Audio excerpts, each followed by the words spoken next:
Lots of media attention at the launch of a report on the future of the media. The government has had the findings since last year and finally published them today. However, it won't be implementing one of the key recommendations, replacing the TV licence fee with exchequer funding. One could potentially be looking at an exchequer contribution of 300 million per annum was not realistic, and in the current fiscal climate is not something that finance or public expenditure could agree to, and I understand that fully. But also, I think from the ring-fencing perspective, I think would be dangerous for democracy.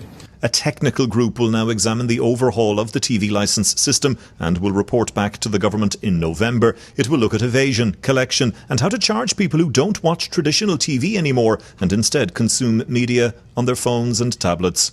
I think it's really important now that the Minister and the Department, I suppose, recognise the speed at which we need to move legislatively.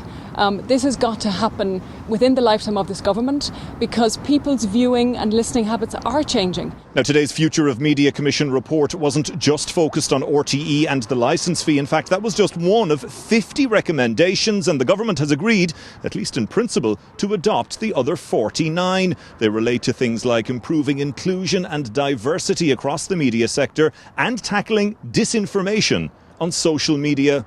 Of course, one would like if all 50 recommendations were adopted, but it's up to a commission to make recommendations. It's up to government to make the hard decisions. We recognise that. A new media fund will be established to support local journalism, and there's a recommendation to cut VAT on newspapers, measures being welcomed by groups representing local media. It is now possible to reduce VAT on news publishing and digital publishing to 0%. And that means that we can invest more in journalism, we can invest in our businesses, and we can help save jobs. Today's Future of Media report describes a sector facing both exciting opportunities and serious threats, an industry that will have to adapt in order to survive.